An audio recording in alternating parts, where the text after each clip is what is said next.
mess.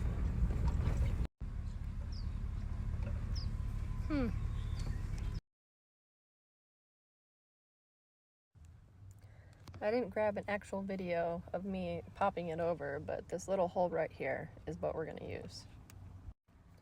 So all you're gonna do is just get a long zip tie, and the needle's gonna be down in here.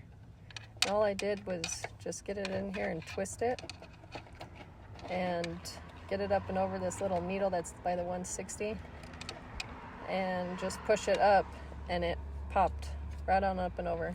Super easy. I think I fixed it. Zip tie. Let's test it and see.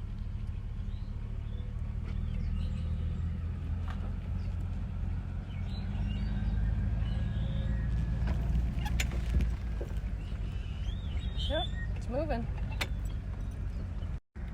Zip ties cure everything. There you have it, ladies and gentlemen. Simple zip tie to fix the miles per hour needle if it's stuck over 100 miles an hour.